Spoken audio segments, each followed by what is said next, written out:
You lock your door at night. You check that your phone is charged. You leave a note if you're going somewhere unexpected. These are small rituals. They exist because you assume someone, someday, might come looking for you and need to know where you went. In 1587, on a small island off the coast of what is now North Carolina, 90 men, 17 women, and 11 children had no such luxury. They were alone, truly alone. The nearest English settlement was an ocean away, and within 3 years, every single one of them was gone. Not dead, not buried, gone. No bodies, no mass grave, no signs of battle, just an empty fort, a fence built for defense, and one carved word on a wooden post. You've probably heard this story called a mystery, but the real answer is far stranger than mystery, because for over 400 years, people have insisted no one knows what happened at Roanoke. The truth is, historians and archaeologists have a very good idea. It's just not the ending anyone wants.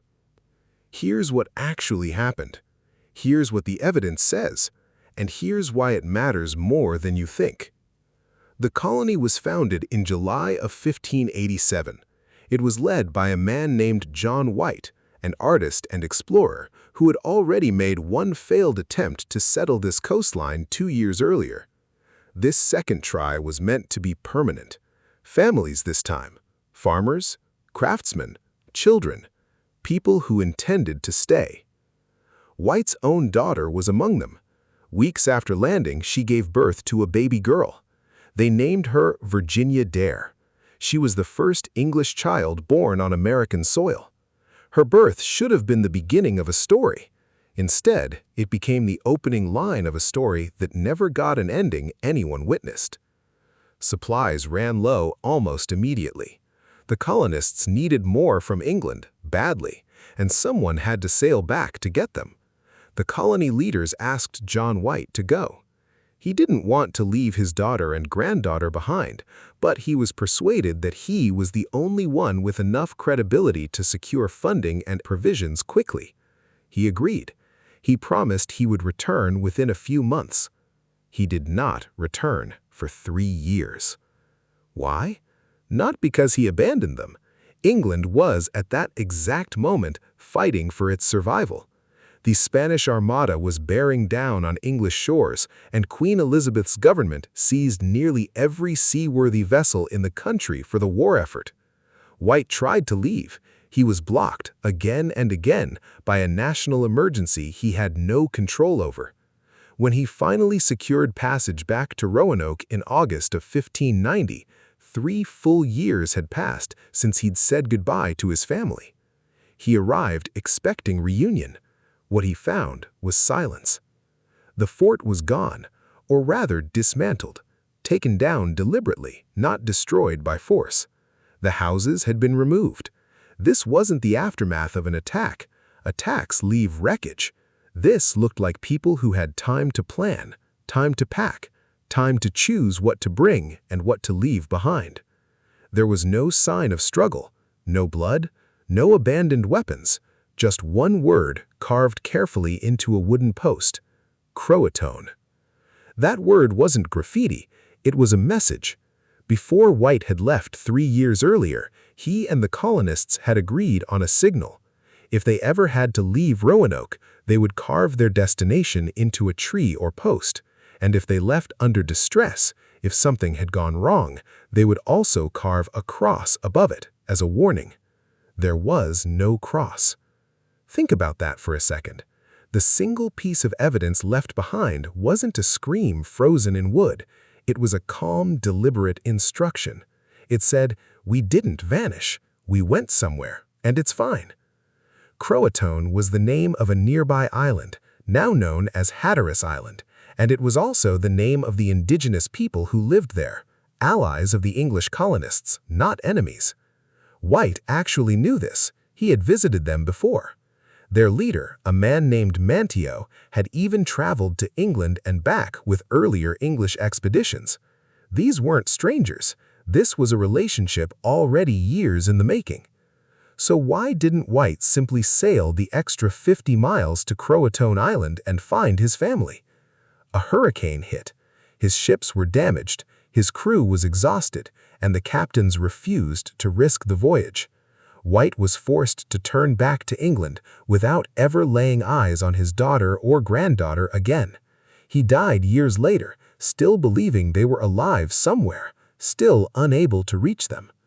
For centuries after that, the story calcified into myth, the lost colony. A phrase that makes it sound like the settlers evaporated into thin air, swallowed by forest and fog.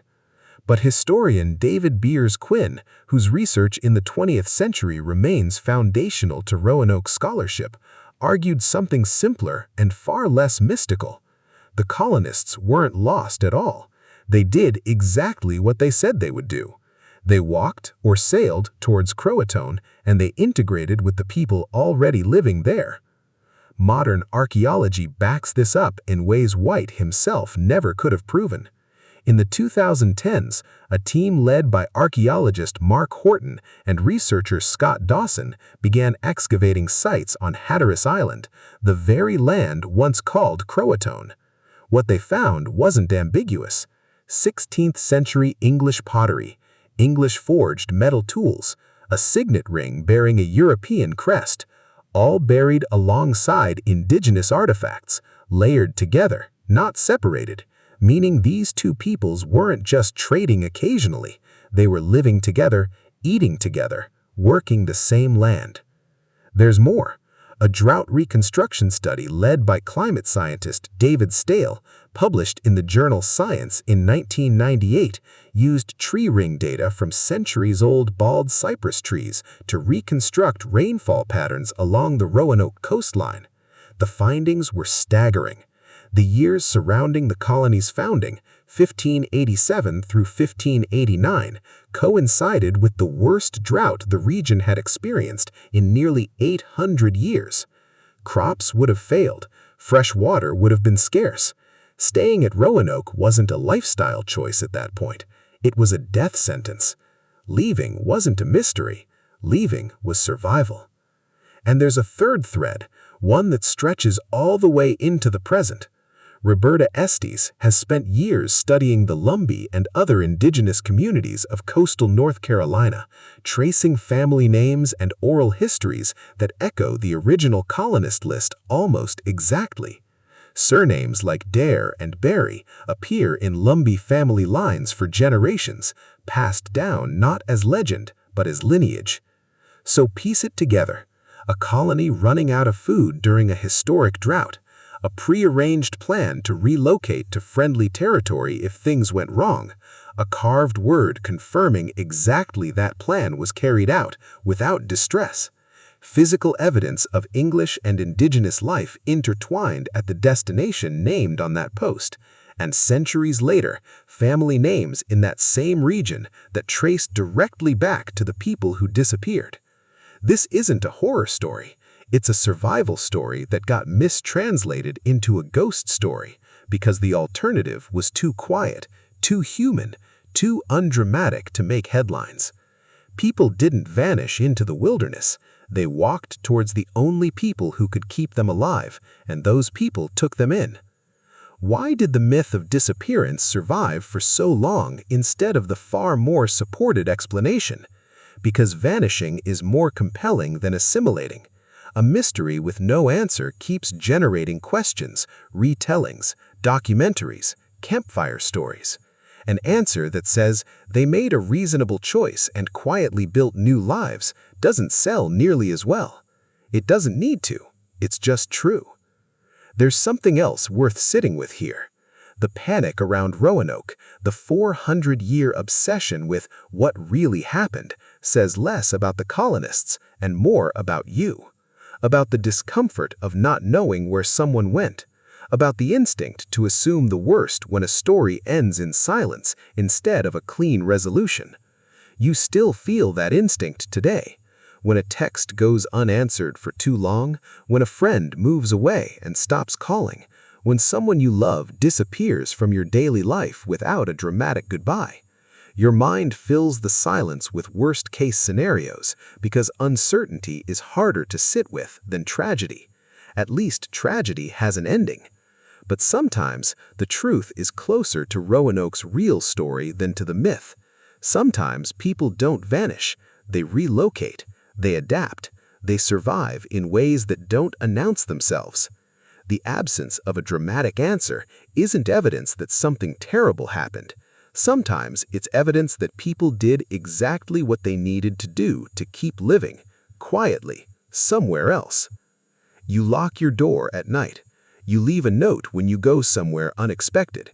It's a small ritual against uncertainty. But 400 years ago, on a windswept island in the Atlantic, a group of settlers left something even simpler.